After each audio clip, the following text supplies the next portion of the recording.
Ferrari, the red team, the Scuderia, the most iconic name in Formula One history. For decades, Ferrari represented dominance, passion, and glory. But between 2017 and 2025, fans have watched that glory fade into chaos, disappointment, and failure. This is the story of Ferrari's downfall. In 2017, Formula One was supposed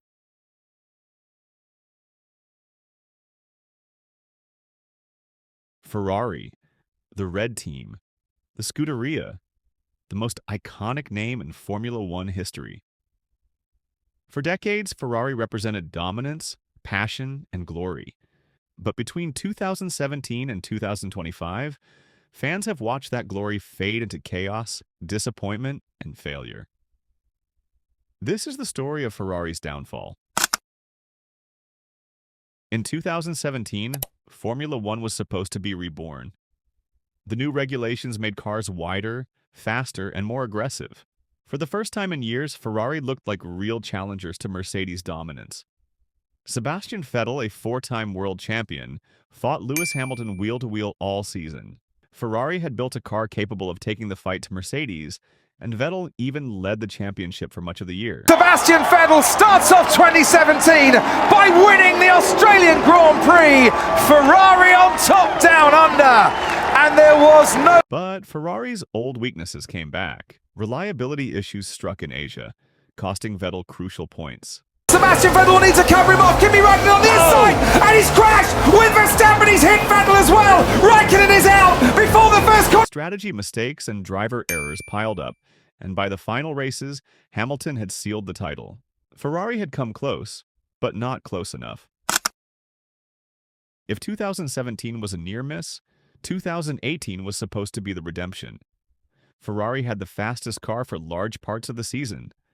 Vettel won early races, and the Tifosi started to believe again. But as the year went on, pressure mounted. Vettel made high-profile mistakes, crashing in Germany while leading, spinning in Italy, and losing confidence. At the same time, Mercedes executed flawlessly. Ferrari once again watched the championship slip away. 2018 was more than just a defeat. It was psychological damage. Ferrari proved they could build a fast car, but not that they could finish the job.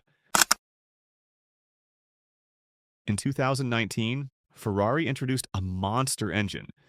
Their straight-line speed was unmatched, and for a while it looked like they had cracked the code. But rival teams grew suspicious. The FIA investigated, and at the end of the year they quietly reached a settlement with Ferrari. No one knows exactly what was found, but what happened next was obvious. Ferrari's performance collapsed. Their once dominant engine was neutered, and by 2020 they weren't even in the conversation for wins. That controversy marked the beginning of Ferrari's real downfall.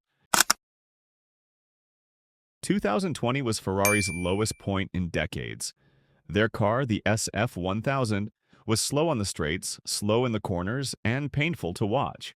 Vettel's career at Ferrari ended in embarrassment, while Charles Leclerc dragged the car to occasional top 5 finishes. Ferrari finished 6th in the Constructors' Championship, their worst result in 40 years. The team that was once Formula One's gold standard had been reduced to a midfield struggler. With Carlos Sainz joining Charles Leclerc, Ferrari started rebuilding.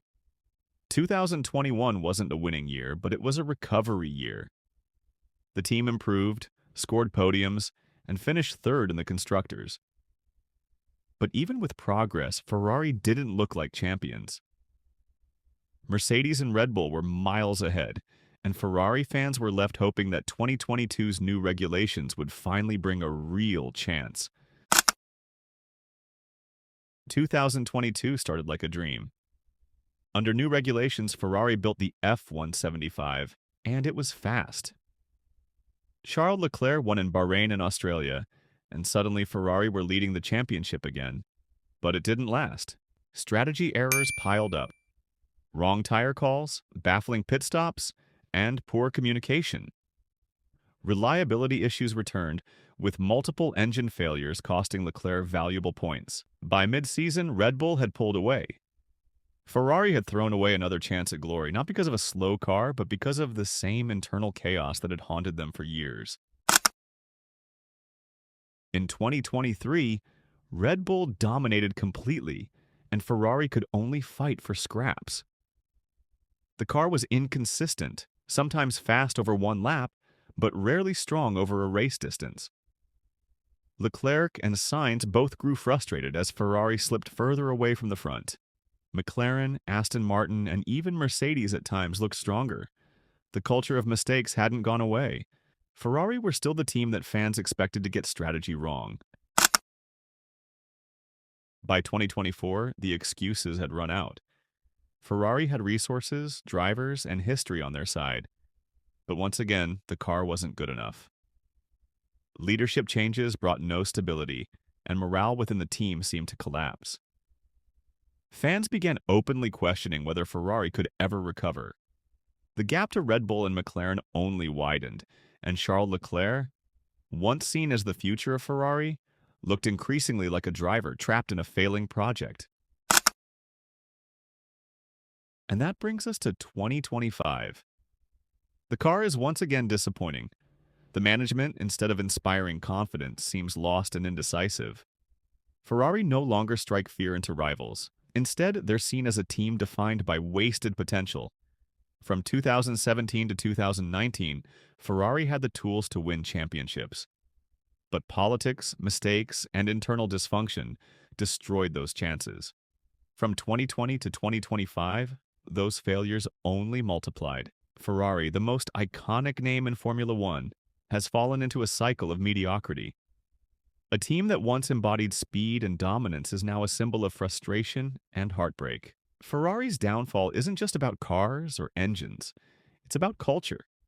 A culture that values politics over performance, excuses over solutions, and tradition over progress. Until that changes, Ferrari may never return to the top. The question is, can Ferrari ever rise again? Or has Formula One's greatest team truly lost